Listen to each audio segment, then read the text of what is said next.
जन्म वठी मथुरा में आयो मुंहिंजो मोहन आयो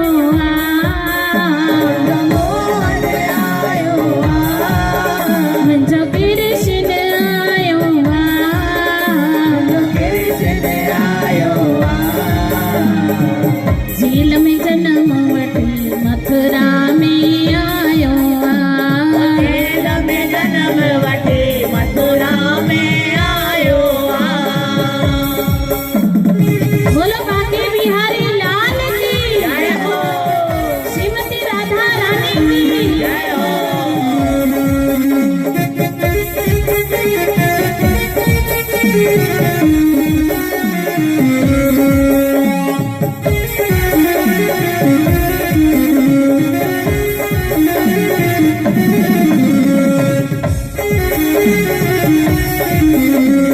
सावण जी आई सावण जी आई अष्टमी उधाई अष्टमी उधारी ओ आयो देह धरे मुंहिंजो ईश्वर अवतारी आयो देह धरे मुंहिंजो ईश्वर अवतारी आयो देह धरे मुंहिंजो ईश्वर अवतारी आयो देह धरे मुंहिंजो ईश्वर अवतारी भाई नाचने के लिए पूछना नहीं पड़ता है, ठाकुर जी के नाम में खुद ही उठ जाना चाहिए। आ जाओ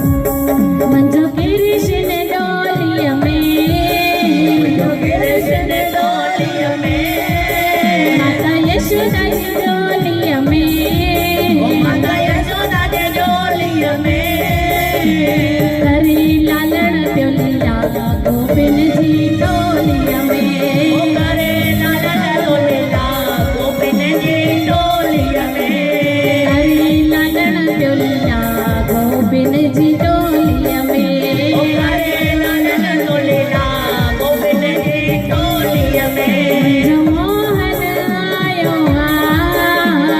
मोहन आयो मुंहिंजो कृष्ण जायो कृष्ण जायो झील में जन्म वठी भावनगर में आयो खेल में जन्म वठी भावनगर में आयो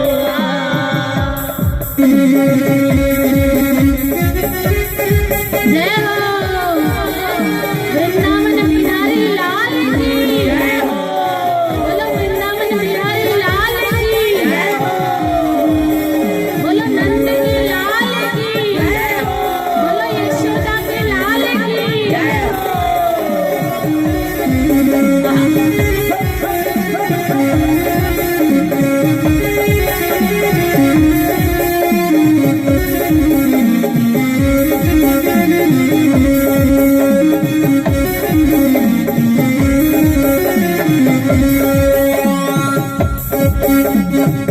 मुंहिंजो मोहन आयो मोहन आयो मुंहिंजो कृष्ण जायो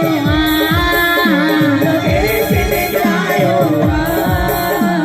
झील में जन्म वठी मथुरा में आयो खेल में जन्म वठी मथुरा में आयो झील में जन्म वठी मथुरा में आयो खेल में जन्म वठी मथुरा में आयो દ્વારકામાં કોણ છે राजा रण छोड़ छे દ્વારકામાં કોણ છે राजा रण छोड़ छे રાજા રણ છોડ છે द्वारकाમાં कोण छे રાજા રણ છોડ છે द्वारकाમાં कोण छे इशारो बुलाए गए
बुलाए गई रे, इशारों बुलाए गई रे, इशारों बुलाए गई रे, इशारों बुलाए गई रे।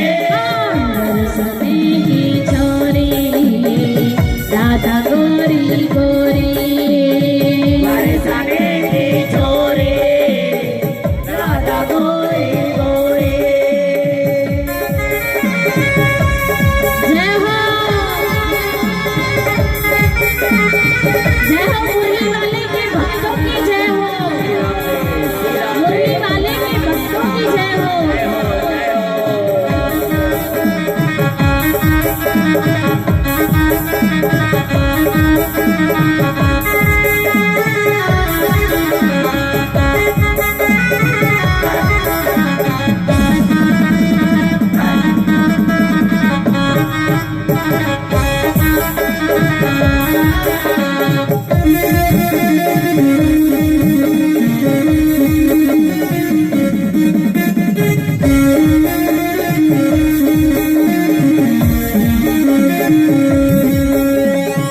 सब सखियन में राधा जो प्यारी, सब सखियन में राधा जो प्यारी, सब सखियन में राधा जो प्यारी, सब सखियन में राधा जो प्यारे। मोहन के मन को लुभाए गई रे, मोहन के मन को लुभाए गई रे, मोहन के मन को लुभाए गई रे, मोहन के मन को लुभाए गई रे। बरसाने की छोरी राधा गोरी गोरी, बरसाने की छोरी राधा गोरी गोरी। राधे राधे राधे राधे, जय हो। राधे राधे राधे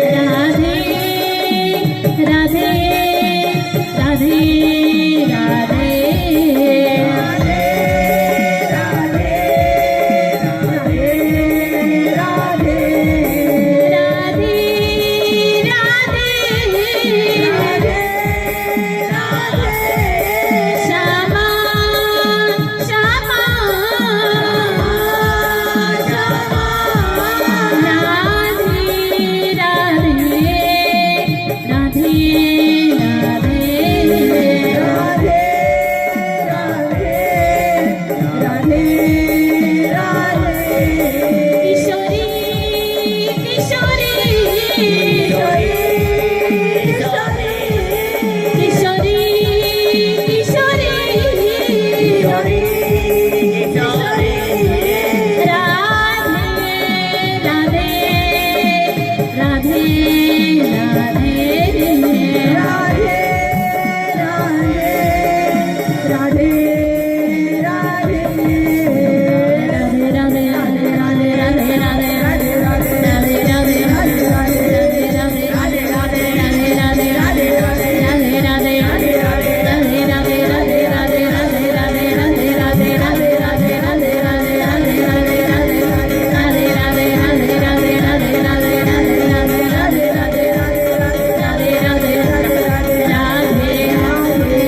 प्रभुपाद प्रभुपाद बोलो कृष्ण कन्हैया लाल की जय हो, बाके बिहारी लाल की जय हो, राधा वृंदावन चंद्र बिहारी लाल की जय हो, निताय गौर हरि बोल। ओम नमो भगवते वासुदेवाय, ओम नमो भगवते वासुदेवाय, ओम नमो भगवते वासुदेवाय, ओम नमो भगवते वासुदेवाय, ओम नमो भगवते वासुदेवाय, ओम नमो भगवते वासुदेवाय। नमो विष्णुपदाय कृष्णपृष्ठाय भूतले श्रीमते मधुसूदनाय बापूजी इति नामिने नमस्ते मधुसूदनाय भक्तिपाद प्रियाय ते दुर्लभ कृष्ण भक्ति ही अति सरल कारणे। हरे कृष्ण हरे कृष्ण कृष्ण कृष्ण हरे हरे, हरे राम राम। श्री राधे श्री राधे। आज श्रीमद् भागवत महापुराण का चौथा दिन है और जैसे कि हम कल चौथे अध्याय पे ही आप सब श्रवण कर रहे थे श्रीमद् भागवत महापुराण की इस पावन कथा को, भगवान की इस कथा को। जैसे कि ध्रुव चरित्र को बाकी था, वन में जैसे ही, ध्यान दीजिए सब लोग,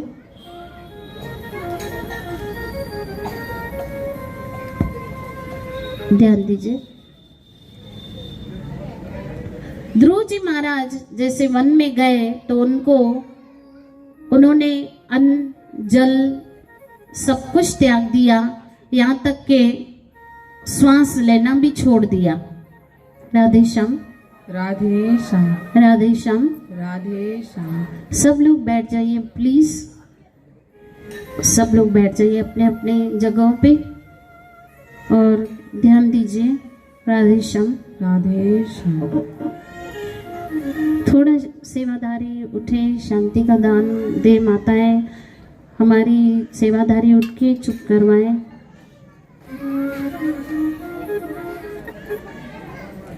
राधे श्याम राधे श्याम राधे श्याम। ये बच्चों को थोड़ा शांति करवाए।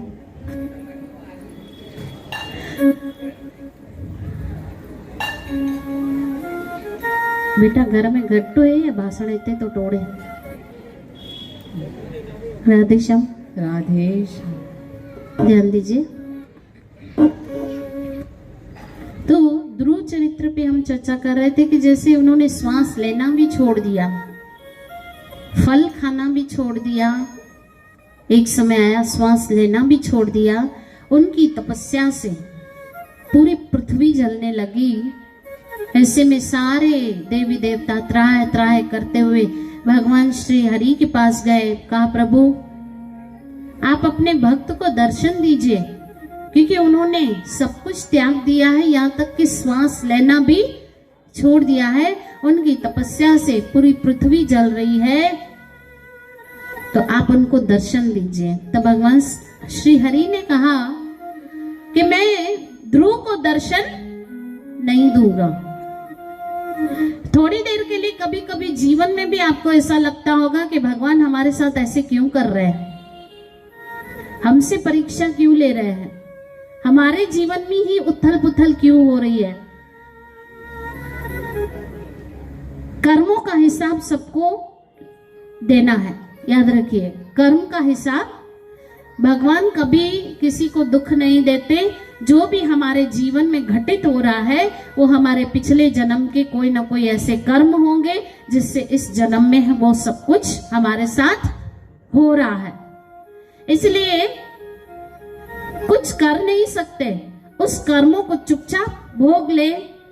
लेकिन साधु संत महापुरुषों का कहना होता है कि जब हम भक्ति में लग जाते हैं, भजन करते हैं, तो हमारे कर्म कटने लगते हैं। जब हम भजन करते हैं तो हमारे कर्म कटने लगते हैं। जब हम भक्ति में लगते हैं तो हमारे कर्म भी कटने लगते। तो अपने कर्मों को काटना है तो भगवान की भक्ति में और नाम में लग जाइए। हरे कृष्णा कृष्णा कृष्णा हरे हरे, हरे राम राम राम हरे हरे। तो भगवान श्री हरि ने कहा ध्रुव को मैं दर्शन नहीं दूंगा, मैं ध्रुव के दर्शन करने जाऊंगा। भक्ति हो तो ऐसी, क्योंकि सब लोग भगवान को देखना चाहते हैं, लेकिन भक्ति हो तो ऐसी कि भगवान स्वयं अपने भक्त को देखना चाहे। ध्रुव महाराज को देखने आए और बहुत बड़ी स्तुति श्रीमद् भागवत महापुराण में ध्रुव जी महाराज के द्वारा हुई है।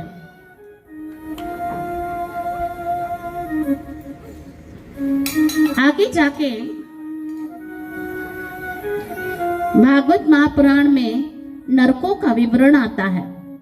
मेरी माताओं, मेरे भाइयों, स्वर्ग और नरक, स्वर्ग में वही जाता है जिनके अच्छे कर्म है और नरक वही जाता है जिनके बुरे कर्म है। लेकिन स्वर्ग भी तब तक जा सकते हो जब तक आपके अच्छे कर्म हैं। अच्छे कर्म जैसे ही समाप्त होते हैं आप वापस पृथ्वी पे आते हो, और बुरे कर्म आपके तब तक होते हैं जब तक आप नरक में तब तक होते हो जब तक आपके बुरे कर्मों का हिसाब किताब होता है, वापस आप पृथ्वी पे आते हो। लेकिन एक और जगह है जो स्वर्ग और नरक से भी ऊपर है, जो परमानेंट है, वह है कृष्ण का धाम। न तद्भासि सूर्य न शशांक न पावक यत गत्वा निरवतन्ते तद धाम परमम्। कृष्ण के धाम में जाने के बाद कृष्ण कहते जो मेरे धाम में आ जाता है वो फिर लौटकर इस धरती पे और अलग अलग झूणों में वो भटकता नहीं है। और अभी तक तो हम सब थक गए हैं। इंसान बन के इतने दुखी हैं तो पशु योनि में कितने दुखी होंगे, जरा सोच सकते हैं। इंसान की योनि में इतने दुखी हैं तो पशु योनि में हम कितने दुखी होते हैं होंगे। इसलिए यहाँ नरकों का विवरण आता है। राधे श्याम बोले राधे श्याम। आज इंसान पाप करता है लेकिन उसको पाप को पाप नहीं लगता, फैशन लगता है। क्या लगता है? किसी को बोलो अरे तुम शराब पी रहे हो, बोला अरे आजकल तो फैशन है। तुम जुआ खेल रहे हो, बोला आजकल फैशन है। तुम छोटे छोटे कपड़े पहन रहे हो, बोला एक तो आजकल का बोले ना फैशन है। तो पाप को भी आज हमने फैशन का नाम दे दिया। तो नरक तो जानना बनता ही है जो पाप में जीवन बिताते हैं। इसलिए पाप मुक्त अगर जीवन बिताया तो नरक की यातनाओं से छूट सकते हो। क्योंकि गरुड़ पुराण में 21 प्रकार के नरकों के विषय में बताया गया है। बहुत भयंकर भयंकर नरकों के विषय में बताया गया है। मेरी माताओं, आप सब लोगों की उंगली अगर तवे पे चली जाए ना तो बहुत चिल्ला उठते हो। तो एक प्रकार का नरक ऐसा भी है कि जहां पे पूरा जो फर्श है वो तवे जैसा गर्म है, वहां पे आपको डाला जाएगा। और सूर्य, ये एक सूर्य आप कितना कितना दूर है हमसे, लेकिन वहां एक ऐसा नरक है जहां पे ये जो फर्श है वो एकदम तवे जैसा गर्म और बिल्कुल ऊपर हमारे सर के ऊपर होंगे बहुत सारे सूर्य। ये एक सूर्य इतना दूर है तो इतनी गर्मी। अभी मई का महीना आएगा तो कितने दोपहर को भी लोग बाहर नहीं निकलते। तो नरक एक ऐसा भी है जहाँ पे आपके सर पे पता नहीं कितने सारे सूर्य होंगे। ऐसा नरक भी भोगना पड़ता है। तो ऐसे में नरक से बचना है तो मेरे ठाकुर की भक्ति में लगना ही सॉल्यूशन है। भगवान की भक्ति में लग जाना ही, क्योंकि हमारे पास समय ही नहीं है, भगवान के लिए टाइम ही नहीं है। ये जो आज आप सब लोग बैठे हो ना, ये ठाकुर की आप सब लोगों के ऊपर कृपा है। ये आप सब लोग हरिद्वार में बैठे हो, सत्संग की गंगा में बैठे हो। किसमें? सत्संग की गंगा में बैठे हो। नहीं तो कईयों को हरिद्वार भी मरने के बाद भी हरिद्वार नसीब नहीं होता, मरने के बाद भी गंगा नसीब नहीं होती। एक अम्मा थी, बूढ़ी अम्मा थी, मर गई। बहू को बहुत परेशान करती थी। कभी एक बच्चा रोए तो उसे उठाए तो दूसरा रोए, दूसरा को उठाए तो पहले वाला रोए। तो बहू को बात बात में टोकती थी, बस कुआर है तेरे में थक जी पई है, असा के तो सत बार होया। हिक के इतने प्यारी दास, हिक के इतने प्यारी नियम, हिक के इतने प्यारी नियम। तू हनुमान हुई है इतने हो, इतने प्यारी नियम। राम है लक्ष्मण वांगुर। राधे श्याम बोलो। राधे श्याम। तो अब बहू को बहुत परेशान किया, मर गई अम्मा। मैं बड़ी बूढ़ी माताओं से कहती हूँ, बात बात में बोल बोल करना छोड़ दो, क्योंकि बोलने से कोई समझता, बोलने से कोई समझता तो दुर्योधन ना समझ जाता। इसलिए मत बोलो, नहीं बोलो। राधे श्याम बोले। राधे श्याम। ध्यान दीजिए। तो अब वो अम्मा मर गई, बोला अम्मा तो मर गई, सबको परेशान तो किया था, लेकिन थी आखिर हमारी अम्मा। चलो इसकी अस्थियां लेके जाते हैं हरिद्वार। कहाँ लेके जाते हैं? अब उसकी अस्थियां जो है वो टिफिन में बंद करके एक बेटा गया हरिद्वार, टिफिन में। बोला मटकी में लेके जाएंगे तो लोग डरेंगे, वहम करेंगे, छूत-छात करेंगे। जरा सोचो, किसी की अस्थियां ट्रेन में लेके जाते होंगे और उसकी अस्थियां नीचे, हाँ, सीट के नीचे रखते होंगे और आप ऊपर से सोए होंगे। आपको ऐसे लगेगा कोई नीचे से गुदगुदी कर रहा है। राधे श्याम बोलो। राधे श्याम। तो अब ये इसका बेटा लेके गया अस्थियां। सुनने की बात कहना चाहती हूँ कि आप लोग जीते जी हरिद्वार में बैठे हो, कईयों को तो मरने के बाद भी हरिद्वार नसीब, ये सत्संग की गंगा में बैठे हो। तो अब रात को दिल्ली आया तो सोचा सुबह तक हरिद्वार में पहुंच जाऊंगा। सुबह होते ही रात को अपने दोस्त के पास रह लेता हूँ। गया अपने दोस्त के घर, मित्र के घर, दरवाजा खटखटाया। अपने मित्र, उसका जो दोस्त था, उसकी पत्नी भी अलग टाइप की थी, अजीब स्वभाव की थी, झगड़ेलू टाइप की थी। मैंने कल परसों ही बताया कि लक्ष्मी टाइप की स्त्री बननी है ना, आया ना? लक्ष्मी बनना है कि नहीं? राधे श्याम बोलो। राधे श्याम। पहली बात तो जैसे ही आप घर में चुप करके चलोगे, पैसा ऐसे ही आएगा। जिस घर में किटकिट होती है वहां धन नहीं टिकता है, किटकिट से धन नहीं टिकता है। इसलिए शांति से अगर निपटा सकते हो तो बहुत अच्छी बात है। राधे श्याम बोले। राधे श्याम। और जिस घर में पवित्रता है, सफाई है। लक्ष्मी माता की एक बहन थी दरिद्रा। दरिद्रा की कहीं पे भी शादी नहीं होती थी, क्योंकि गरीबी है। दरिद्रा मतलब गरीबी। उसको कोई भी एक्सेप्ट, स्वीकार करने के लिए तैयार नहीं था। तो भगवान नारायण ने ये जिम्मेदारी ली कि मैं दरिद्रा के लिए क्या ढूंढूं? पति ढूंढो। सब लोग दरिद्रा से दूर भागते, भाई कौन इससे शादी करेगा? तो एक मुनि थे, ऋषि उद्दालक मुनि। उन्होंने कहा मैं दरिद्रा से विवाह करूंगा। लेकिन अपने आश्रम में ले जाने से पहले ही दरिद्रा रास्ते में ही बैठ गए। बोला क्यों नहीं चल रही हो? बोला मैं उस जगह नहीं जाती जहां सफाई होती है, मतलब गरीबी, मतलब दरिद्रा। उस घर में नहीं जाती जहां सुबह सुबह धूप दीप अगरबत्ती जलती है। मैं उस घर नहीं जाती जहां के किचन रात को ही साफ हो जाता है। नहीं तो हमारे घरों में, कईयों के घर में रात को ही जूठे बर्तन पड़े और उसी में ही कॉकरोच और चूहे कॉकटेल पार्टी कर रहे हैं। राधे श्याम बोलो। जो उस दोस्त की मित्र थी, दोस्त की जो पत्नी थी, उसने कहा अपने पति को, कौन आया है, के रहा हुआ? बोला मुंजो मेरा मित्र आया है। बोला मां शा पागल आया है, मां शा वांदी वेठी है, सबने लाइ वही रात जो तव्हांजे लाइ मां फुल्का वेही पचाया, वठी वञो सीधा होटल में, लेके जाओ होटल में। तो टिफिन रख के चले गए होटल। बोला सुबह जो ही अचजो। अभी वो सोच रही थी मैं तो किसी को नहीं खिलाती हूँ, लेकिन मैं तो देखो टिफिन में क्या है, क्योंकि हमारी माताओं को चेक वेक करने की आदत होती है कि नहीं?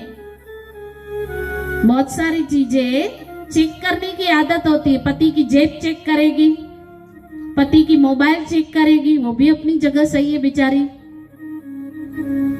है कि नहीं? तो अब जैसे टिफिन खोला, अस्थियां देखी, बोला राम राम राम राम, पता नहीं किस जानवर की हड्डियां ये लेके आया है मेरे घर में। अच्छा हुआ इस इंसान को मैंने अपने घर में जगह नहीं दी। मैं वेजिटेरियन इंसान, ये नॉन वेजिटेरियन इंसान, पता नहीं क्या किस जानवर, मरे हुए जानवर की हड्डियां लेके आया, डाल दिया गटर में। उस अम्मा की हड्डियां गटर में डाल दी और टिफिन बंद करके रख दिया। अब सुबह जब ये आया, इसने टिफिन उठाया, बोला अम्मा हल्की कैसे हो गई? अम्मा हल्की क्यों थी वही? अम्मा तू जीते जी योगा में वनिया रामदेव बाबा ने तो ही हल्की थी वनिया, मरे ही ना। राधे श्याम बोलो। राधे श्याम। आप लोगों को भी एक सुंदर रहने का, तंदुरुस्त रहने का राज बताऊं मेरी माताओं, मेरे भाइयों? हाँ ना तो बोलो। हमारी माताएं कितना खुश हो रही है कि दीदी आज कोई क्रीम बताएगी, है ना? वो खुद भी गोरी, हमें भी गोरा करेगी। राधे श्याम बोलो। राधे श्याम। कोई क्रीम व्रीम नहीं बता रही हूँ भाई, नेचुरल ब्यूटी नेचुरल होती है। अगर आपको सुंदर रहना है, बड़ी उम्र में भी कम दिखना है, तो क्या करो? टेंशन लेना छोड़ दो। आप कहोगे दीदी आपको टेंशन नहीं, मुझे कोई टेंशन नहीं है। हाँ होते हैं, लेकिन मैं लेती नहीं हूं। तो चिंता मत करो, टेंशन मत लो, क्योंकि टेंशन से, चिंता से, वक्त से पहले इंसान बूढ़ा हो जाता है, डार्क सर्कल्स पड़ जाते हैं, है ना? और कोई मिलेगा तो पता है इंसान पहले से ही डाउन होता है, उसको और डाउन करते, पता है क्या बोलते हैं? अरे तू एडी पीली शो थी हुई, सन्नड़ी शो थी हुई, बीमार थी लगी भाई सफा। राधे श्याम बोलो। राधे। उसको और डाउन करते हैं। तो याद रखिएगा, अगर आप लोगों को सुंदर रहना है तो उसके लिए आपको हमेशा खुश रहना पड़ेगा। और हमारे गुरुजी तो कहते ही हैं क्या? खुद भी जियो और दूसरों को भी जीने दो। बोलो बोलो। ये स्लोगन अपने गांठ बांध के जाना आज अपनी चुन्नी में, अपनी साड़ी में। खुद भी जिए और दूसरों को भी जला सको तो दीप जलाओ, दिल जलाना छोड़ दो। बोलो। लगा सको तो बाग लगाओ, आग लगाना छोड़ दो। राधे श्याम बोले। राधे श्याम। सूर्पनखा का कोई अता पता नहीं था, जब उसके भाई मरे थे देखने भी नहीं आई थी। सूर्पनखा ने क्या किया? अपने भाई को जाके भड़काया ना, रावण को, कि देखो राम और लक्ष्मण ने ऐसे किया, मेरी नाक काट दी, लेकिन खुद क्या किया वो नहीं बताया। राधे श्याम बोले। राधे श्याम। तो सूर्पनखा जो है, उसके भाई जब मर रहे थे तब भी देखने नहीं आई, आग लगा दी। तो भाई आग लगाने वालों का कुछ नहीं होता, ध्यान रखो। क्या बोला? आग लगाने वालों का कुछ नहीं होता, जिनको भड़काया जाता है, जिनको कान भरे जाते हैं, उनका सत्यानाश हो जाता है। इसलिए कान भरने वालों से तो दूर ही रहना, कान भरने वालों से हमेशा दूर रहना। इसलिए खुद भी जियो और दूसरों को भी जीने दो। तो अब इससे कहा, अरे यार सुन, तो मेरी एक ही सिक्की लदी मेरी सगी माँ थी। बोला वायड़ा, सबकी एक ही माँ होती है। बोला उसकी अस्थियां मैं टिफिन में लेकर जा रहा था, कहाँ? हरिद्वार। बोला गायब है। वो अपनी पत्नी की तरफ देख रहा था। बोला इसी ने कुछ गड़बड़ी की है। बोला इधर आ सोनू की माँ। बोला साथ है, बताओ क्या हुआ? बोला इसमें जो पड़ा था वो कहाँ गया? बोला मैंने तो डाल दिया गटर में। मेरी माँ गटर में? मेरी माँ की अस्थियां गटर में? बोला चल यार ढूंढते ढूंढते ढूंढते एक इतनी सी हड्डी मिल गई, अस्थि मिली। बोला आप वापस गांव जाता हूँ और मैं अपने भाइयों को पूरी बात बताता हूँ। बताई आके। तो बोला गधे, तुम किस में लेके गए थे अपनी माँ की अस्थियां? बोला टिफिन में। बोला कैंसल, अब हमारी माँ है, एक ही ये हड्डी बची है, इसको चूरा करेंगे, सोने की डब्बी में अपनी माँ को शान से लेकर जाएंगे हरिद्वार और चारों भाई चलेंगे। और उस घर की सारी पत्नी, जो चारों पत्नियां थी, उनको भी लेके जाएंगे। उस घर की जो छोटी बहू थी, अभी वो नई नई दुल्हन थी, नई नई शादी हुई थी। बोला इसका भी हरिद्वार हो जाएगा, लेके चलते। सब गए। अब सबों ने बताना ये चाहती हूँ आप, हाँ सत्संग, हाँ गंगा, सत्संग की गंगा में बैठे हो, लोगों को मरने के बाद भी हरिद्वार और गंगा नसीब नहीं होता। तो सब गए हरिद्वार। जेंट्स अलग स्नान कर रहे थे, लेडीज अलग स्नान कर रही थी। वो जो नई नई बहू थी ना, वो पुल के नीचे अलग से स्नान कर रही थी, उसे शर्म आ रही थी। अब वो चारों भाइयों ने पूजा करवाई, अस्थियों की पूजा करवाई और वो सोने की डब्बी गंगा में बहा दी। वापस सब भावनगर वापस आए, है ना। सब बातें कर रहे थे, सब जमा हो गए। बोला बताओ तो सही माँ गंगा का अनुभव कैसा रहा? उस घर की छोटी बहू कहने लगी मुझे माँ गंगा का बहुत अच्छा अनुभव हुआ। बोला क्या हुआ? बोला जब मैं पुल के नीचे स्नान कर रही थी ना, मुझे एक सोने की डब्बी मिली। क्या मिली? सोने की। बोला कहाँ किया? बोला लेके आई वापस भावनगर। वो जो 4 गंजे बने थे ना, सर पे हाथ मारा और बोला अम्मा वापस भावनगर अची गई। राधे श्याम बोलो। राधे श्याम। कहने का तात्पर्य आप सब सत्संग की गंगा में बैठे हो, लोगों को मरने के बाद भी हरिद्वार और गंगा नसीब नहीं होता। जहाँ सारे तीर्थ नदियां विराजमान होते हैं, वहां आके आप बैठे हो। जहाँ स्वयं हनुमान जी महाराज भी आज भी पृथ्वी पर है, वो गए नहीं साकेत धाम में। स्वयं भगवान श्री कृष्ण भी अपनी कथा में आके विराजमान होते हैं और अपने भक्तों को, संगत को पवित्र करते हैं। लेकिन ये अलग बातें हमें दिखाई नहीं देता।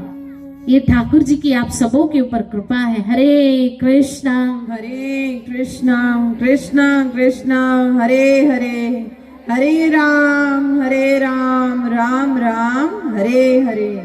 आगे जाके भागवत की कथा में आता है 5वां स्कंद। अब थोड़ा जल्दी जल्दी चलना पड़ेगा क्योंकि आज भगवान का जन्म है। 5वें स्कंद में आता है, 6ठे स्कंद में अजामिल की कथा आती है। अजामिल जो 20 साल की उम्र में ही उसने एक ऐसा दृश्य देखा कि उसके मन में छप गया और ब्राह्मण होके भी बुरे कर्मों में लग गया। एक वैश्या से विवाह कर लिया। उसके 10 पुत्र हुए और अंतिम जो पुत्र था उसका नाम रखा नारायण। क्या रखा? नारायण। और जब 90 साल का हुआ, जब वो मर रहा था, तो उसे यम के दूत लेने आए। यम के दूत लेने आए तो अब वो डर गया क्योंकि यम के दूत कैसे होते? काले, जिनके बाल रस्सी जितने मोटे होते हैं। तो स्वयं यमदूत कैसे होंगे, सोचो। इसलिए यम के दूत भगवान के भक्तों को पकड़ने नहीं आते। क्यों? क्योंकि यमराज जो है वो यमुना का भाई है और यमुना कृष्ण की पत्नी है। तो इस हिसाब से यमराज और कृष्ण आपस में कौन हुए? साला और जीजा। तो भाई जो साला है यमराज वो ऐसे सोचता है, भाई ये मेरे जीजा के लोग हैं, मैं इनको हाथ भी लगा नहीं सकता। तो भगवान के भक्तों को पकड़ने नहीं आते कौन? यमराज। इसलिए कहा साधारण इंसान के सामने काल काल के रूप में आता है और भक्तों के सामने काल भी गोपाल के रूप में आता है।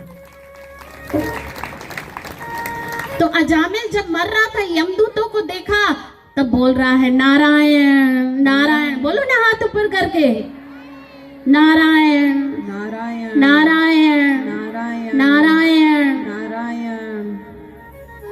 जबकि वो भगवान को नहीं पुकार रहा था, अपने बेटे छोटे बेटे को पुकारा था, उसमें मोह था। तो नारायण नारायण नारायण करने के कारण अब देखो यम के दूत तो आए थे उसे पकड़ने के लिए, लेकिन नारायण के दूत भी आ गए अजामिल को लेने और लेकर चले गए कहा? वैकुंठ धाम। अजामिल को कहा लेके गए? वैकुंठ धाम लेकर चले गए। तब यम के दूत खाली हाथ लौट कर गए जब यमपुरी। तो यमराज ने पूछा भाई मुंह क्यों लटका हुआ है? बोला आज हम अजामिल की आत्मा को लेने गए थे। बोला क्या हुआ? बोला ले नहीं पाए। क्यों? क्योंकि वो तो नारायण नारायण नारायण नारायण कर रहा था। तब सुनो, आप लोग भी कान खोल के सुनो, यमराज ने अपने दूतों से क्या कहा है? हे मेरे दूतों, हे मेरे दूतों, जिसकी जबान पे श्री हरि का नाम होता है उसके नजदीक कभी मत जाना, क्योंकि स्वयं सुदर्शन चक्रधारी भगवान उनकी रक्षा करते हैं। मैं भी उनके नजदीक नहीं जाता। उन पापी पुरुषों को ही पकड़ के मेरे पास लाना जो कभी हरि का नाम लेते ही नहीं। ये भागवत में आता है, यमराज ने अपने दूतों से कहा। इसलिए नारायण नाम का भजन रोज करिए। यम तो का यम का बाप भी आपको हाथ नहीं लगा सकता। राधे श्याम बोले, राधे श्याम। आगे जाके जैसे मैंने आप लोगों को बताया था, भगवान का एक अवतार वराह अवतार। कौन सा? वराह। सूकर का अवतार भी भगवान का एक हुआ है।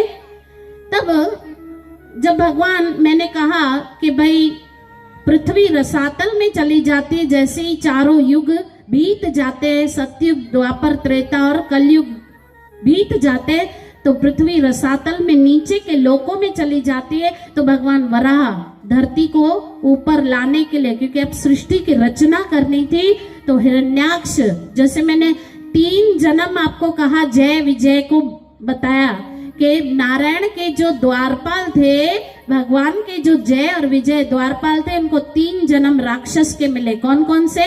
हिरण्याक्ष, हिरण्यकशिपु, रावण और कुंभकर्ण, शिशुपाल और दंतवक्र।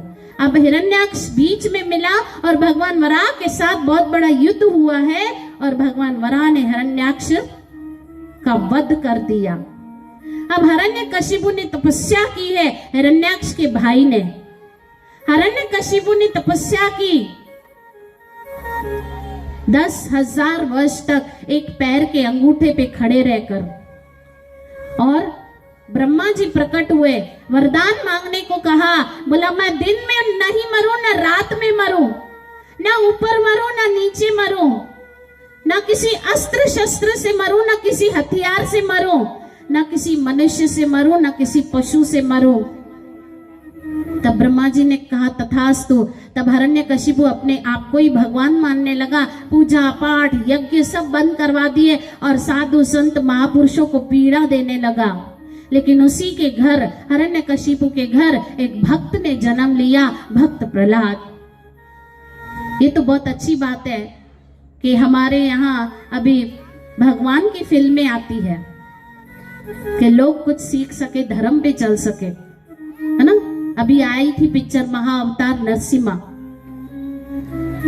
तो अब प्रहलाद जी महाराज बचपन से ही भगवान की भक्ति करते और नारायण नारायण करते। पहले दिन भी जैसे स्कूल बच्चा होके आता है, हिरण्यकशिपु ने अपने गोदी में बिठा के पूछा, बेटा स्कूल से क्या सीख के आए? प्रहलाद जी महाराज ने कहा, पिताजी मैंने तो यही सीखा है, इस संसार में सर्वश्रेष्ठ श्री हरि ही है। जैसे ही सुना मेरे शत्रु का, क्योंकि हिरण्याक्ष को मारा था, हिरण्यकशिपु के भाई को, तो हिरण्यकशिपु अब भगवान विष्णु को अपना शत्रु मानता था।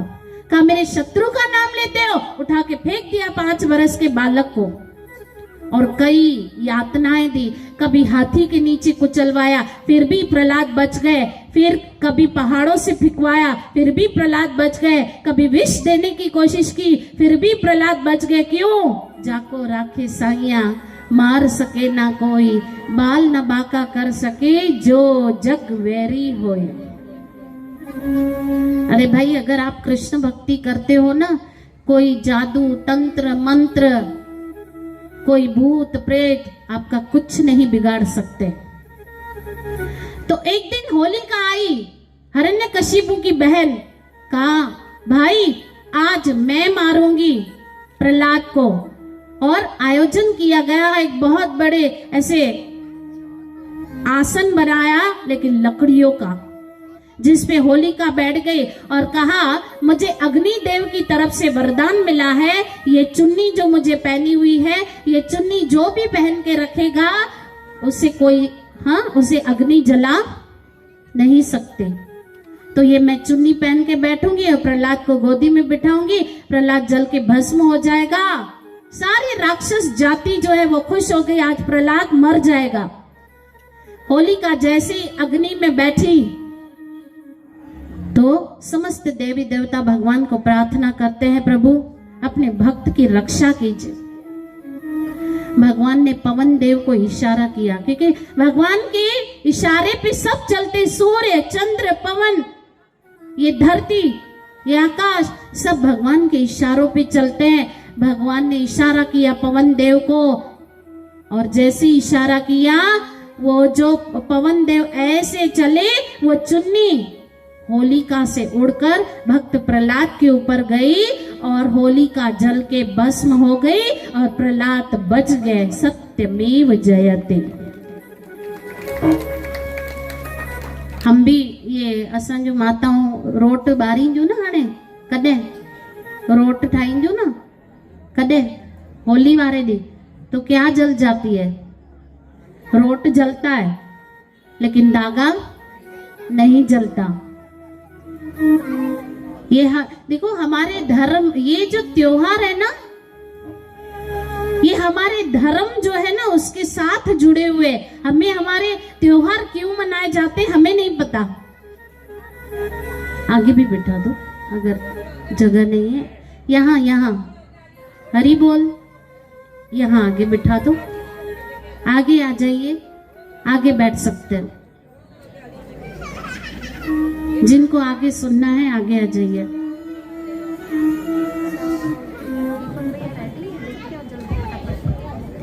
हरे कृष्णा हरे कृष्णा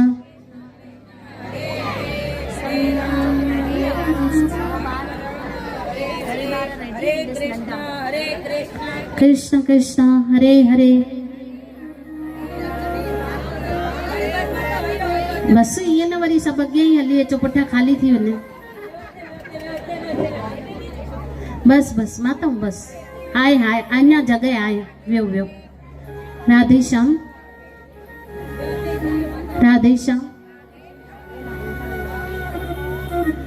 राधे श्याम राधे श्याम।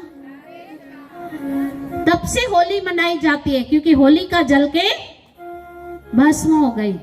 तब हिरण्यकशिपु ने कहा कहाँ है तेरा हरि, बता। प्रहलाद ने कहा आप में है, मुझ में है, कण कण में है मेरा हरि। कहा इस खंबे में है।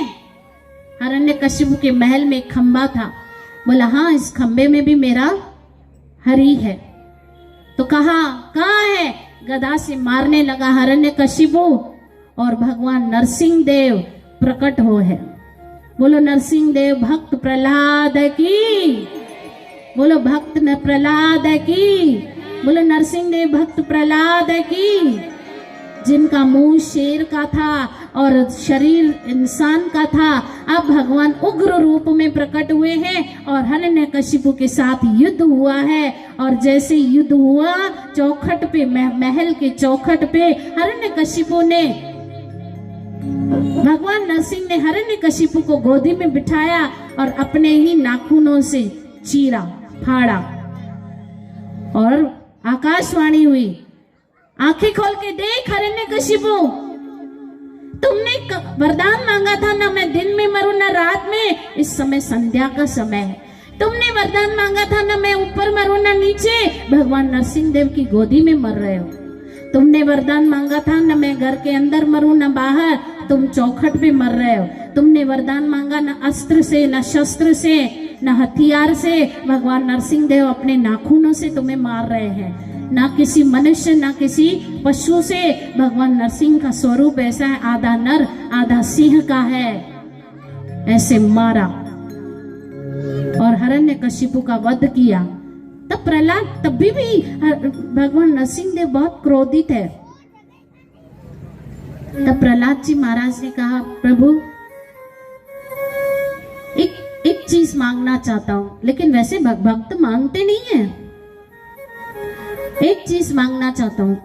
कहा मांगो प्रहलाद।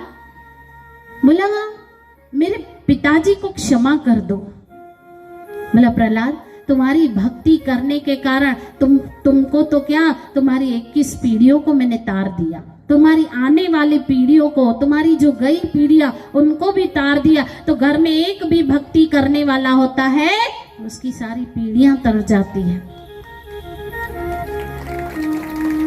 आगे जाके गजेंद्र और ग्राहा की कथा आती है।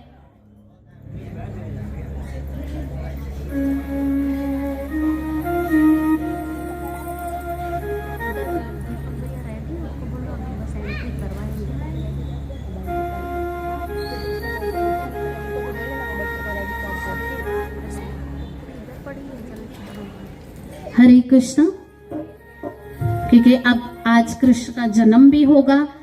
तो ग्राह और गजेंद्र की कथा थी। गजेंद्र मतलब हाथी। एक दिन नदी में स्नान करने अपनी पत्नी मतलब हथनिया और अपने बच्चों के साथ गया, तो गजेंद्र ग्राह ने मतलब मगरमच्छ ने उसका पैर पकड़ लिया। मगरमच्छ ने उसका पैर पकड़ लिया और कई समय तक युद्ध होता रहा, लेकिन गजेंद्र का पांव ग्राह छोड़ नहीं रहा था। तब अपनी सूंड से गजेंद्र ने, हाथी ने कमल का फूल उठाया और भगवान को प्रार्थना करने लगा, हे प्रभु मेरी रक्षा कीजिए, हे मेरे हरि मेरी रक्षा कीजिए। तब भगवान विष्णु प्रकट हुए और ग्राह की गर्दन काट दी। आगे जगह समुद्र मंथन की कथा श्रीमद् भागवत महापुराण में आती है कि एक बार देवी देवता और सारे राक्षसों ने मिलके समुद्र मंथन किया मंदराचल पर्वत पर, और कछुआ भगवान का एक अवतार हुआ, कछुए का अवतार, उनकी पीठ पे जो है वो मंथन किया है। तो उन मंदराचल पर्वत उस मंथन से जो है वो 14 रत्न निकले। कितने? माता लक्ष्मी, हाँ, शंख, गौ माता और घोड़ा, बहुत सारी ऐसी 14 रत्न, 14 चीजें निकले। उसमें से विष भी निकला, अमृत भी निकला। अब विष किसने पिया? महादेव जी ने, क्योंकि जहर तो कोई महान व्यक्ति ही पी सकता है, हम जैसे छोटे मोटे लोग नहीं पी सकते। और अब अमृत की बारी आई तो सब पीना चाहते, देवता भी और राक्षस भी। ऐसे में राक्षस अगर पी रहे हैं अमृत तो अमर हो जाएंगे और सबको परेशान करेंगे। ऐसे कई लोग हैं जो लंबी लंबी उम्र तक जीते लेकिन लोगों को परेशान करते हैं। भले ही छोटा जीवन जिए लेकिन अच्छा जीवन जिए, भले कम उम्र जिए लेकिन लोगों को खुशियां दे। आज लोगों के जीवन से खुशियां, हंसी, सब कुछ निकल गई है। आज रोड पे भी इंसान चलता है, पीछे से हॉर्न बजता है, ध्यान पता नहीं कहाँ है। टेंशन, चिंता इतनी भरी हुई है लोगों के जीवन में। अलग से लोग हंसने के लिए लॉफ्टर जो क्लब होते हैं उसमें जाते हैं हंसने के लिए। योगा में हंसाया जाता है, नकली नकली। हंसो हंसो ना।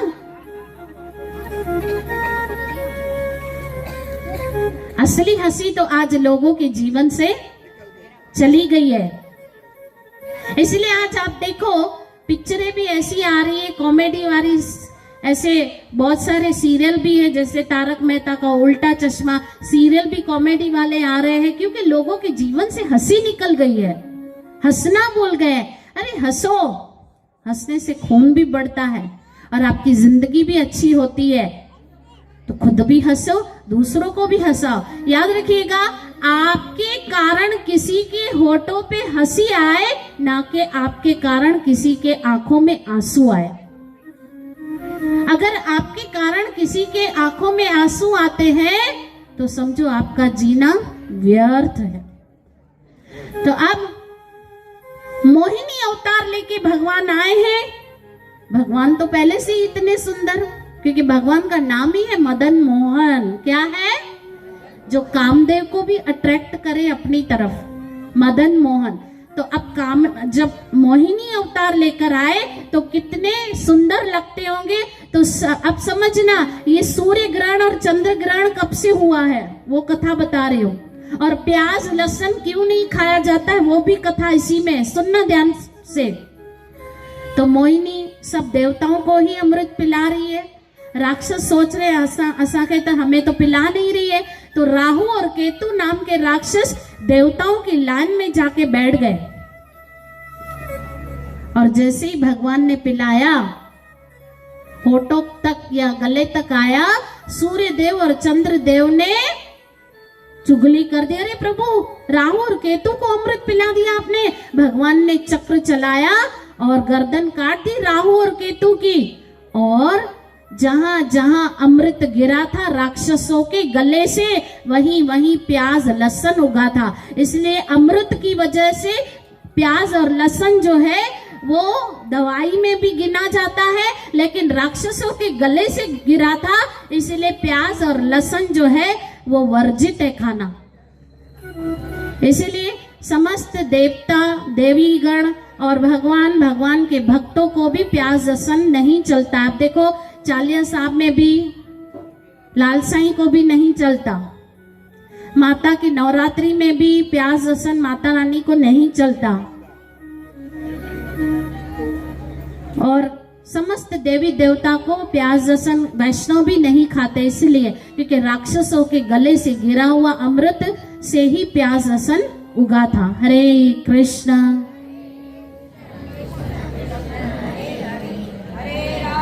जी, हमारे सिंधु नगर का जो झूलेलाल मंदिर जो पास में ही है, वहाँ के हमारे भाई आए हैं ट्रस्टी।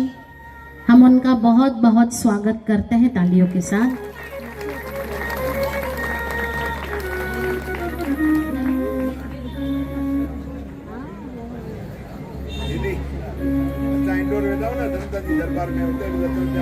हाँ, तो आ जाइए, आगे आ जाइए।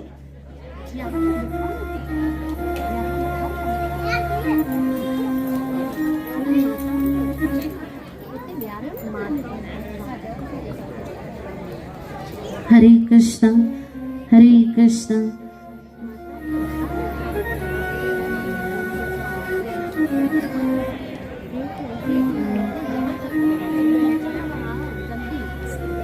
हरे कृष्ण हरे कृष्ण।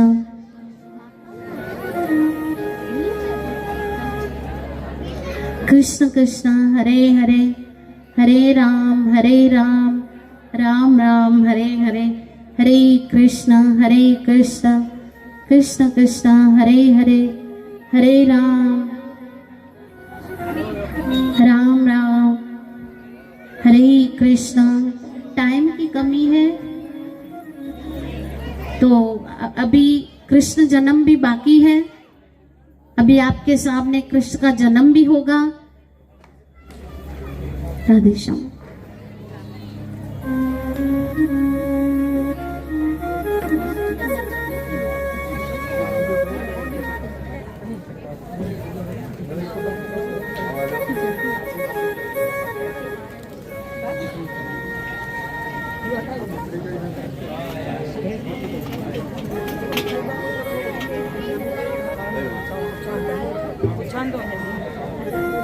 स्वागत पते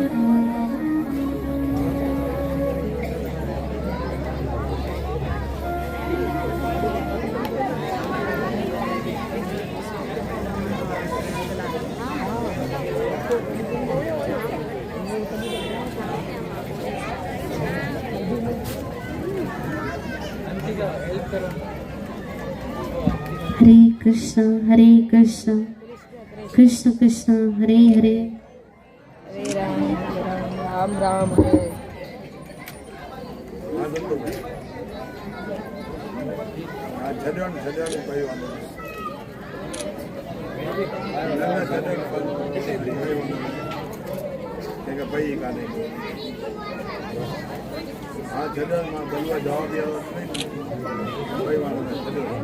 हाँ हाँ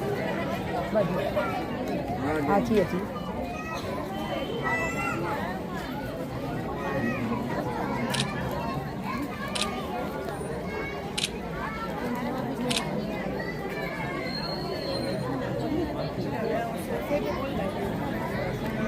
इधर बैठने में यशोदानंद बाबा झूला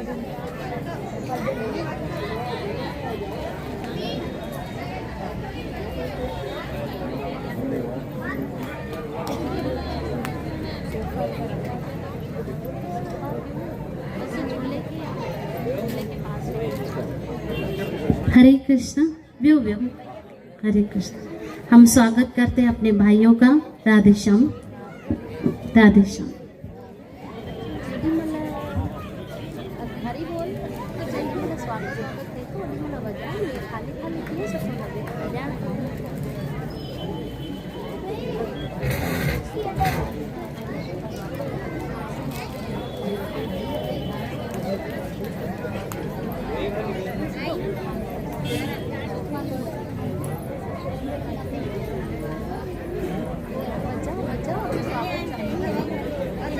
स्वागत जैसे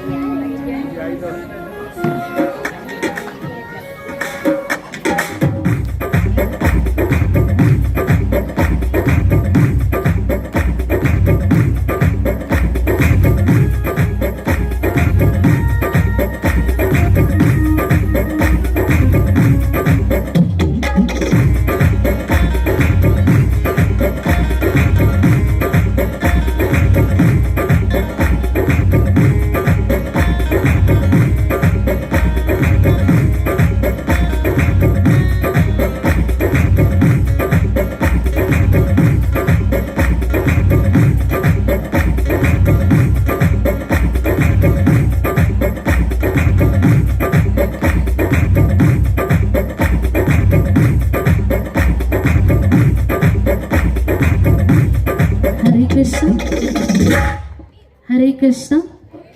तो थोड़ा जल्दी जल्दी चलना पड़ेगा, टाइम की बहुत कमी है।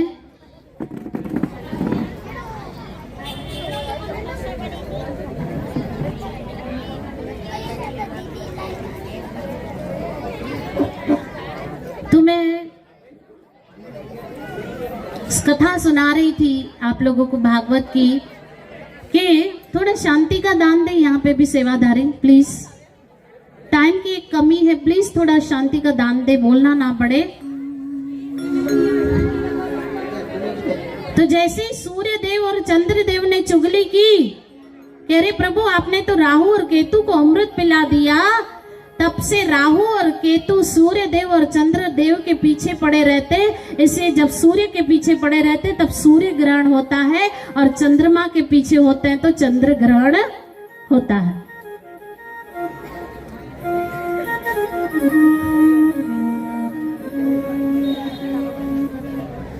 आगे जाके वंश जो है, वंशों का वर्णन आता है।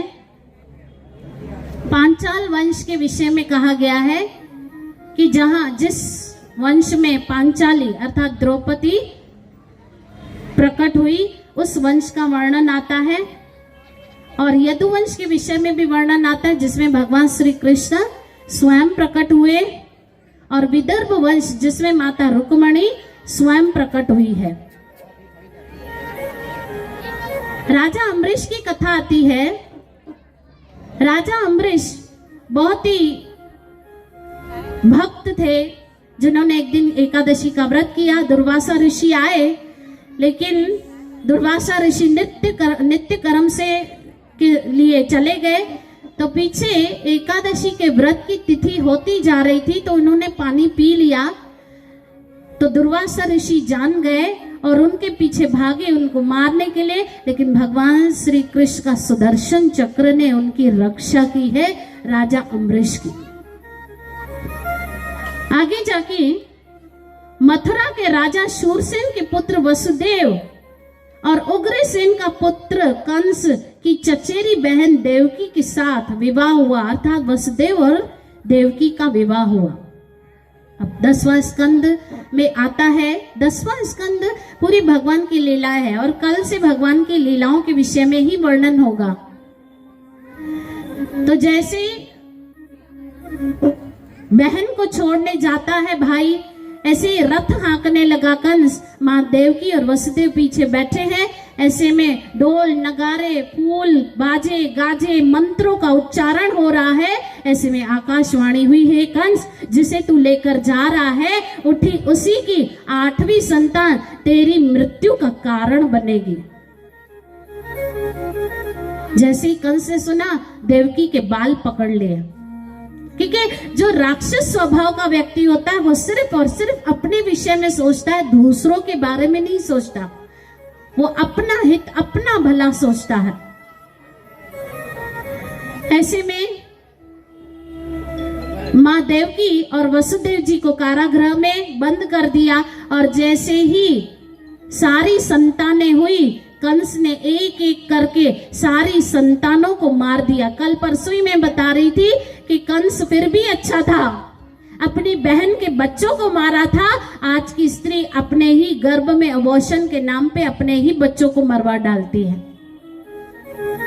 तो अब जैसे ही 7वें पुत्र बलराम जी बलभद्र जी माँ देवकी के गर्भ में आए, भगवान ने सोचा कंस इसे भी मार देगा, तो भगवान ने योग माया को, माता को आज्ञा दी। तब से माता की पूजा होती है, समझना। योग माया माता को आज्ञा दी कि देवकी के गर्भ से रोहिणी के गर्भ में बलभद्र को डाल दो, ट्रांसफर कर दो। तो माता की पूजा तब से होती है। भगवान ने भगवान की सेवा की, माता को आशीर्वाद दिया कृष्ण ने कि आज से सारा संसार आपको पूजेगा, आपको फल फूल नैवेद्य सब कुछ अर्पण करेगा। तब से पूजा होती है माता रानी की। अब 8वें पुत्र जैसे ही भगवान श्री कृष्ण माँ देवकी के गर्भ में आए हैं, देवताओं ने गर्भ स्तुति की है, भागवत में आई है। और माँ देवकी का चेहरा चमकने लगा, क्योंकि स्वयं संसार के दाता भगवान देवकी मैया के गर्भ में आए हैं। पहले भगवान 4 भुजा में विष्णु रूप में प्रकट हुए, फिर 2 भुजा में प्रकट हुए। बोलो कृष्ण कन्हैया लाल की, कृष्ण कन्हैया लाल की। नंद घर आनंद भयो, जय कन्हैया लाल की। हाथी घोड़ा पाल की। अब कृष्ण जन्म हुआ है।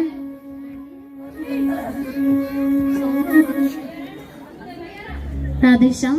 तो आइए कृष्ण जन्म को आनंद लेते हैं। स्टार्ट कर दीजिए।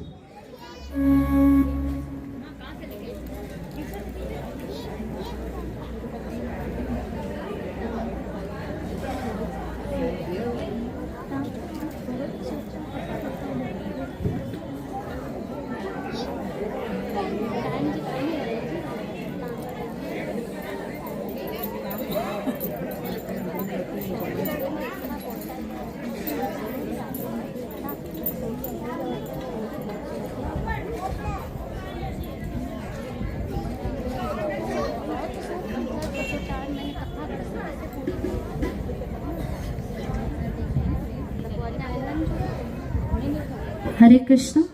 हो गया, स्टार्ट कर दो। हरे कृष्ण। कृष्ण।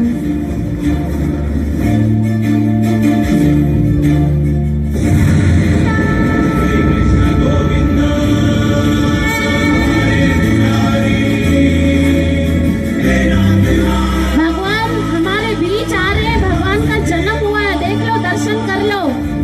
सब लोग खड़े नहीं रहेंगे, बैठे ही रहेंगे, बैठे बैठे।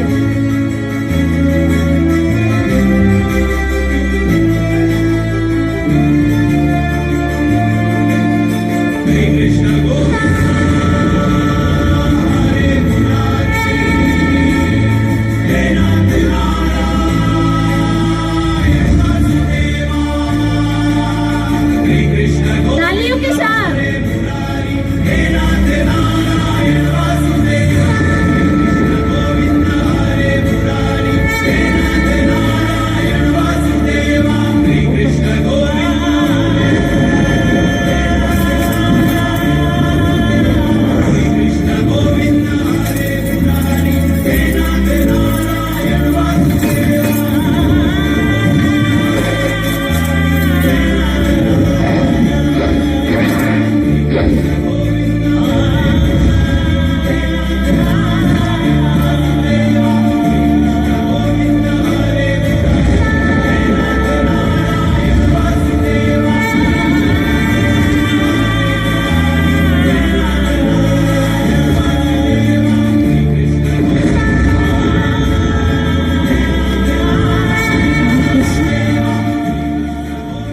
हे आनंद उमंग भयो, जय हो नंद लाल की।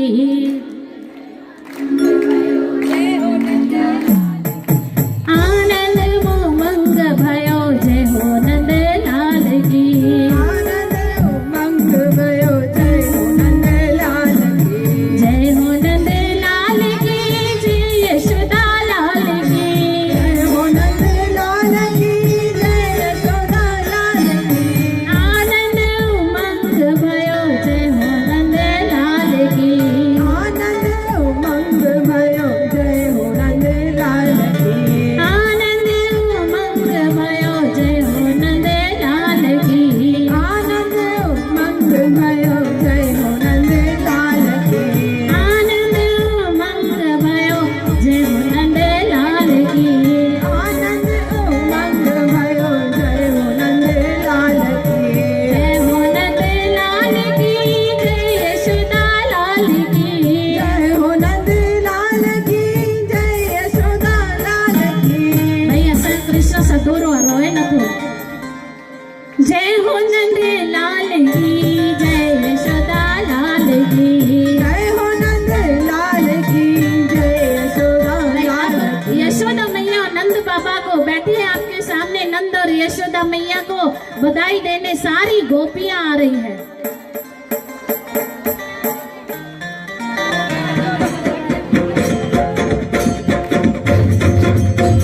आप लोग भी बैठे बैठे नाच सकते हैं।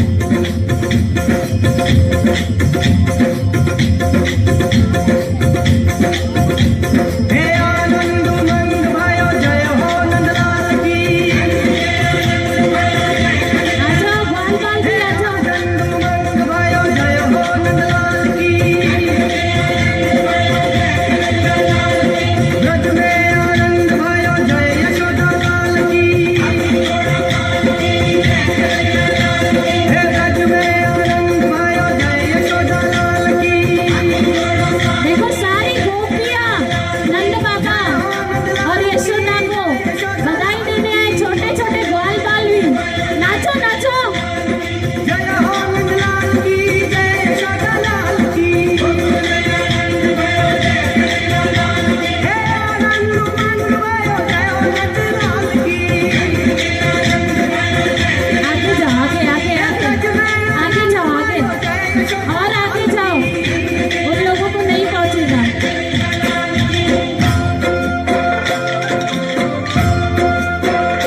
बैठे रहना, कोई खड़ा नहीं रहेगा। आगे आगे जाओ, आगे।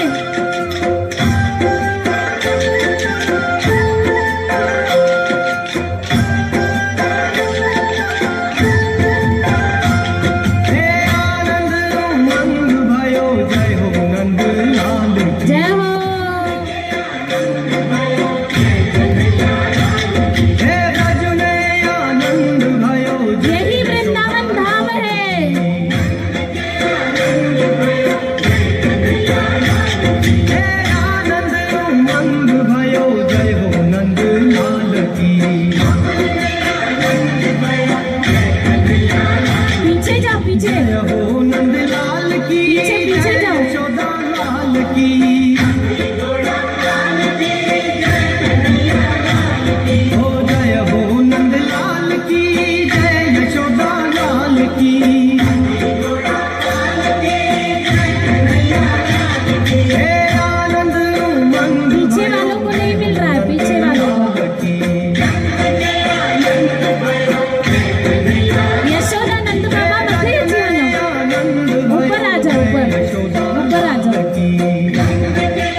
कोटि ब्रह्मांड के अधिपति लाल की ओ कोटि ब्रह्मांड के अधिपति लाल की हे गौ में चराने आए गए हो पशुपाल की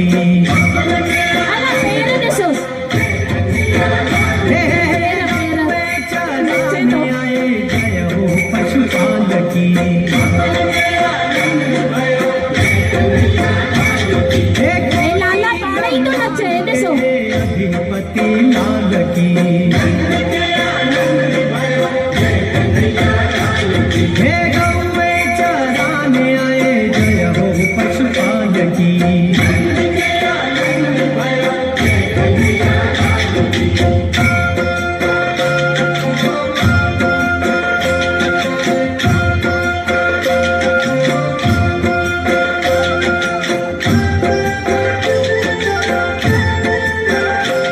आरती की तैयारी कर दो। पूनम के चंद जैसी शोभा है बाल की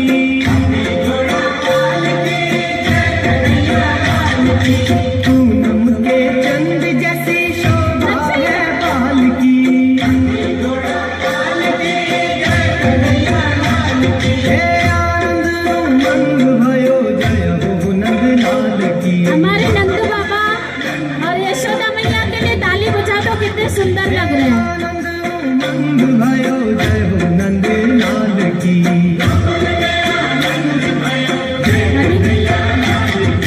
कोटि ब्रह्मांड के अधिपति लाल की हे गौ में चराने आए जय हो पशुपाल की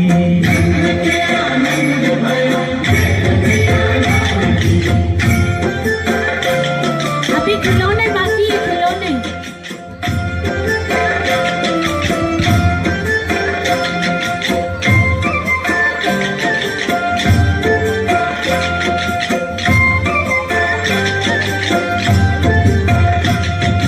एक एक जगह पे आनंद कंद जय यशोदा लाल की हे भक्तों के आनंद कंद जय यशोदा लाल की हे जय यशोदा लाल की जय हो गोपाल की पिचकारी किसको चाहिए, पिचकारी? हे जय यशोदा लाल की जय हो गोपाल की ये वो हे कोटि ब्रह्मांड के अधिपति लाल की हे गौ में चराने आए जय हो पशुपाल की जय माता मानी।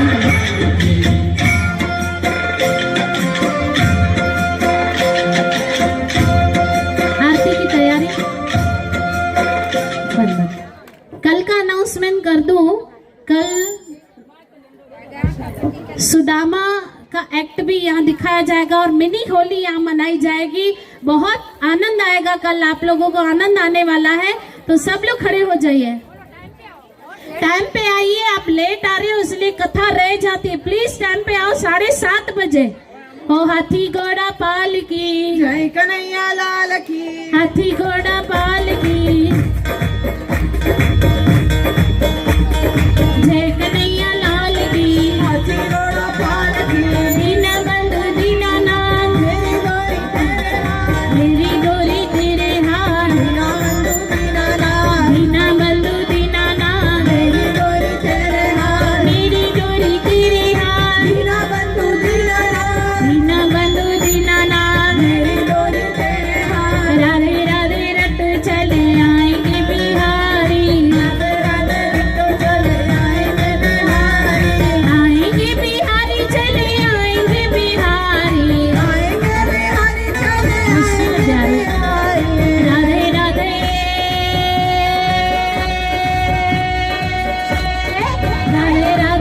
ऑटो चले आएंगे बिहारी, राधे राधे ऑटो चले आएंगे बिहारी, राधे राधे चप्पो चले आएंगे बिहारी, राधे राधे ऑटो चले आएंगे बिहारी, राधा रानी मिश्री तो साथ है बिहारी, राधा रानी मिश्री तो सारे बिहारी, आएंगे बिहारी चले आएंगे बिहारी, आएंगे बिहारी चले आएंगे बिहारी, और राधे राधे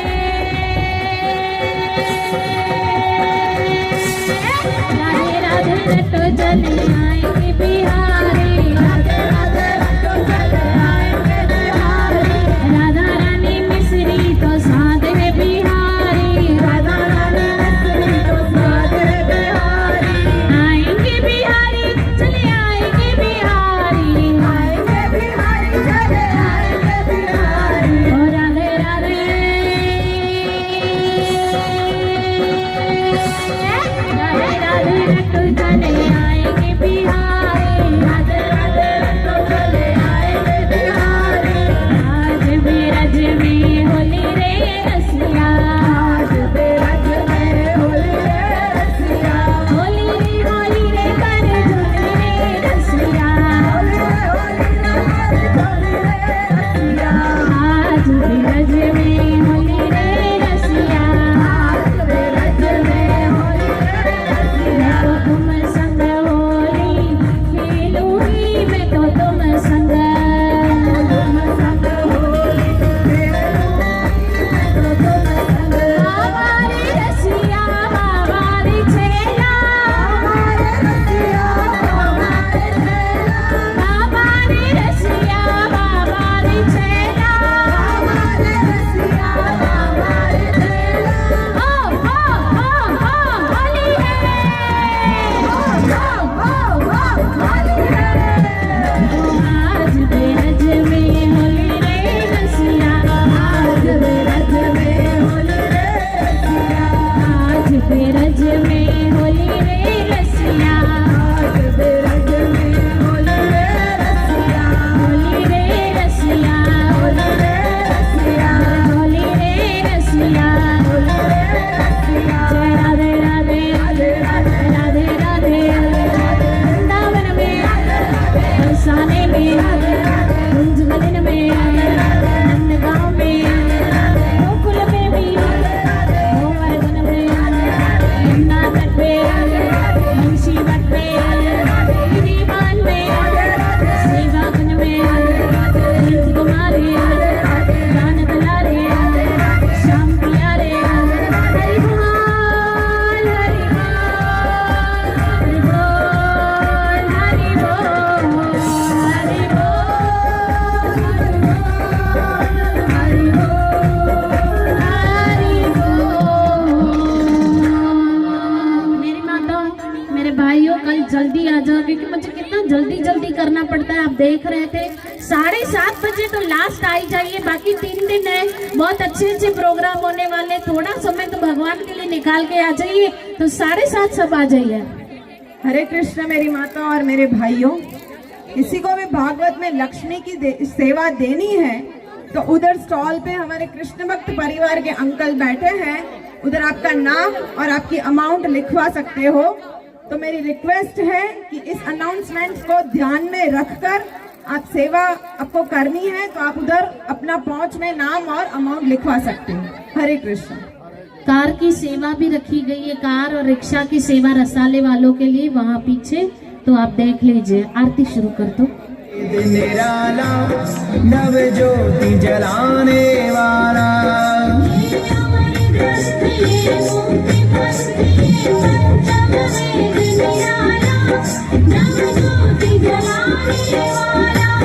हरि नाम यही हरि धाम यही,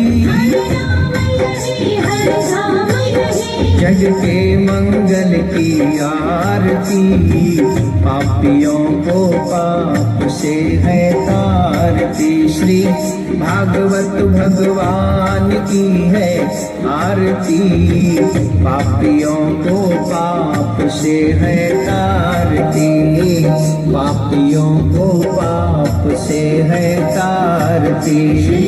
भागवत भगवान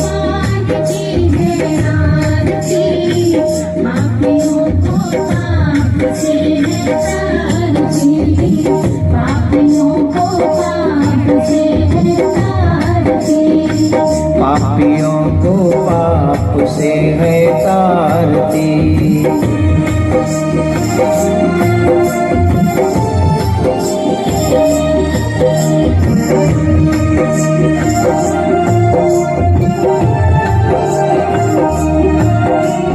शांत गीत पावन पुनीत पापों को मिटाने वाला, हरि दर्श कराने वाला। ये शांत गीत पावन पुनीत पापों को मिटाने वाला, हरि दर्श कराने वाला। ये सुख करनी ये दुख हरनी, श्री मधुसूदन की आरती। पापियों को पाप से है तारती, श्री भागवत भगवान की है आरती। पापियों को पाप से है तारती, पापियों को पाप से है तारती। भागवत भगवान की है आरती, पापियों को पाप से है तारती, पापियों को पाप से है तारती। पापियों को पाप से है तारती।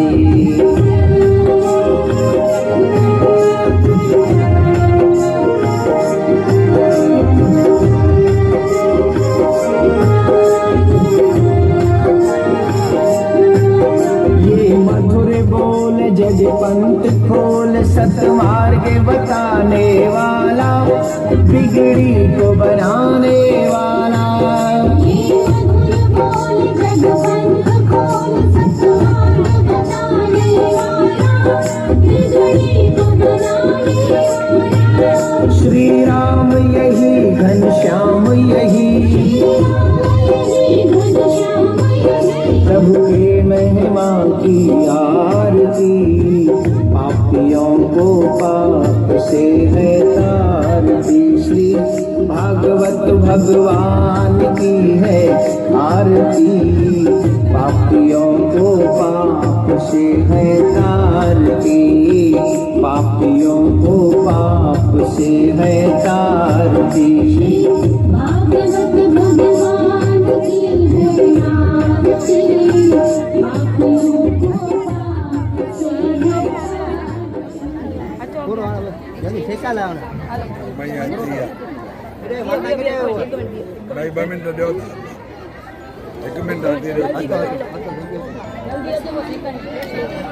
अभी पूरा हो गया, अभी पूरा हो गया।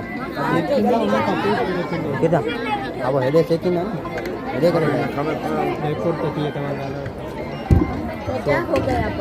हरे कृष्ण। कल एकादशी है तो एकादशी सबको रखनी चाहिए और कल टाइम पे आ जाइए, क्योंकि थोड़ा कथा में प्रॉब्लम हो जाती है, दूसरे प्रोग्राम्स रह जाते, कथा रह जाती है। 7:30 बजे आइए, 8:30 तक भी लोग नहीं आते तो कैसे कथा पूरी होगी, मुझे बताइए। 7:30 तक आ जाइए।